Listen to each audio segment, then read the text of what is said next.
There is no other country in StarCraft 2 esports like South Korea, one nation that dominated this esports entirely for its whole history, from StarCraft 1 and Brood War to Legacy of the Void. Over the years, Korean players were winning the vast majority of tournaments, and players were treated like rock stars. With the introduction of StarCraft 2 Wings of Liberty, esports was becoming more and more widespread and recognized in the West as well. Since South Korea was the pioneer in this sphere, most players had a good advantage over their foreign competitors. Esports was treated more seriously, and the whole approach was indeed professional, just as how it's supposed to be in any sport.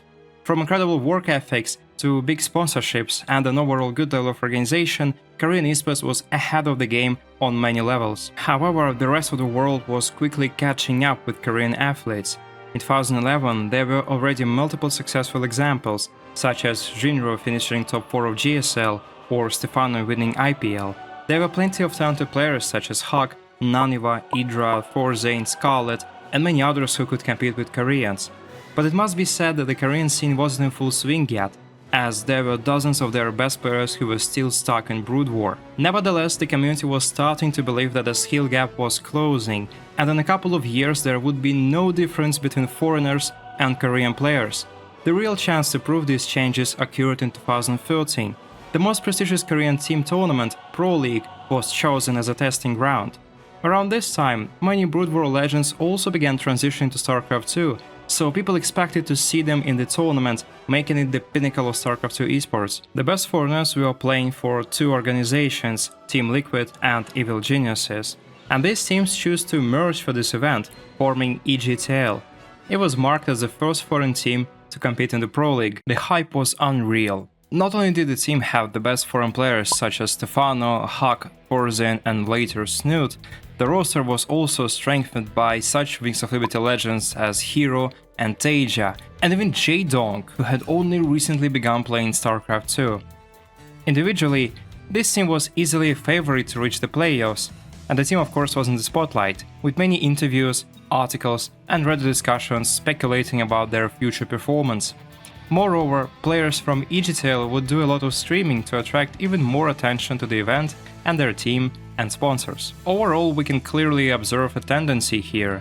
Every player of EGTL was a star, with a prestigious reputation and fame in the StarCraft 2 community. Some were celebrated for recent success, and some were great during early days of Wings of Liberty era, and some players like Jaedong were proven Brood War beasts and celebrities, even though he wasn't recognized as an S-tier player in StarCraft 2 yet. While the team wasn't composed exclusively of foreign players, it was still a pivotal moment in StarCraft 2 history. For the first time ever, Western teams took part in the most prestigious Korean event, and even the Korean players in EGTL were closely connected either to Europe or America.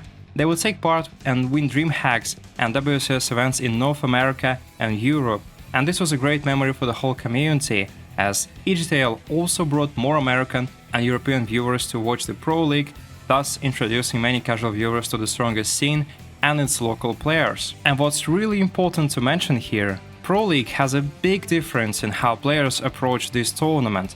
During most events, you don't usually have enough time to prepare for your opponent, and the best strategy is to create an optimal arsenal of build orders against each race. It's also good to have just an overall decent macro playstyle, no matter who you play and on what map. However, since the very first Pro League, players here have been carefully studying their opponents, preparing certain cheeses, all-ins and special, one-time build orders for maps. There were many snipers, unknown players who didn't have significant results in solo tournaments, but were pretty good in this format and could easily outplay anybody in best of one. Since you don't see them often in Premier tournaments, it's impossible to study and prepare for such players, making them an excellent pick against well-known champions. So the tournament begins, and the team performs much worse than expected. The first match started as a disaster for EGTL. They lost 0-4 to KT Rosler, and the bad luck carried for the whole round 1, with EGTL eventually placing at the 4th place. And while it wasn't bad, it was also not the result that everybody was willing to accept. Forzane was able to win only one single map, and the team would often fail with picks and matchups resulting in players getting their worst possible opponents. Some viewers also noted that EG tended to use players who perhaps were not in the best form, but had a great reputation and past achievements. For example, Puma once used to be one of the strongest Terran players in the world, but at the time of this Pro League he was far from being the greatest. He won 0 out of 4 games, including a very bad proxy attempt against SOS.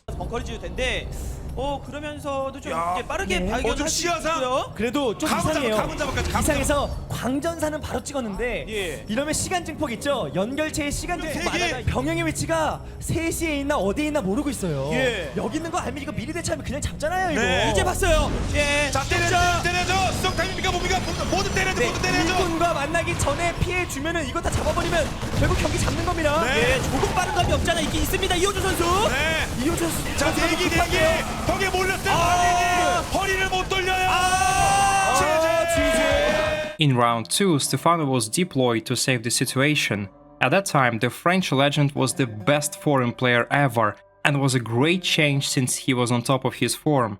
This was also marked by a funny event when Stefano broke the rules and wrote GLHF in chat, which was strictly forbidden by Casper rules. 그 서버에 많거든요. 그냥 경기 들어가면 사실 우리나라 선수들은 채팅 안 해요. 네. 아무런 채팅 안 하는데 기본적으로 다 이렇게 네, 하거든요. 지금 스테파노 선수가 what 그랬어요.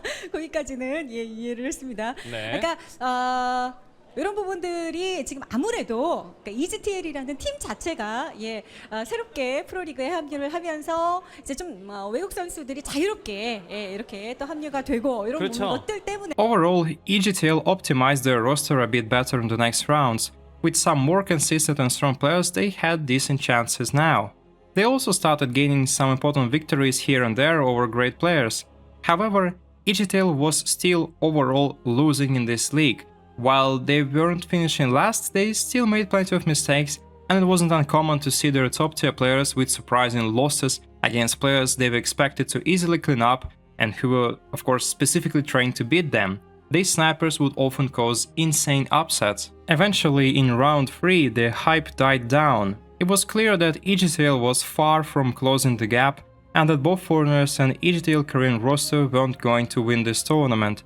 This time, EGTL finished last, with a streak of 16 losses, a really shameful record for such a strong collective. After the poor performance in round 3, EG Liquid announced on March 13 that they would be adding former SKT coach Park Young-woon as the new head coach. Evil Geniuses also picked up Alive and Oz, really good Korean players, thus reaffirming their commitment to a focus on Pro League. And the results slightly improved and the team managed to adjust in the next 3 rounds, but it wasn't enough to get to the playoffs. And to make things worse, EGTL eventually finished as the worst team in this tournament. What was the reason for such a poor performance? Individually, almost every player from EGTL was better than 80% of their opponents in the Pro League. However, the results looked as if they were in the 20%. Well, here are the few reasons for that. First of all, it's of course the format of this tournament. At times it appeared as if EGTL approached this season of Pro League as a big PR campaign, both for the organizations and players. Some fans wondered whether they put enough effort into preparing for what was coming, and most likely they were just confident in players' personal skill levels. The players were doing quite a bit of streaming at this time, and many fans doubted that they put this same amount of hours into practicing as their Korean competitors. Secondly, even if EGTL really wanted to practice, they essentially had few practice partners. Most Korean teams had so-called B teams with a large pool of players to play against. These practice partners were top players on the Korean Grandmaster ladder, and they would spend hours and hours preparing their best players to compete against EGTL and of course other teams. There is no doubt that they also took the time to study each EGTL star individually, and there is a lot to look at, since almost each player in this team had a great record in solo tournaments. EGTL was also lacking some level of cohesion and was sometimes seen with their picks and strats. Stefano would often play ZVZ matches while it was his worst matchup, and everybody knew about that. The players were taken by surprise in many games, and it didn't seem as if they did their due diligence to prepare for each and every opponent they would face. And if we talk about skill differences, it was also self-evident that the skill gap and the attitude was still different.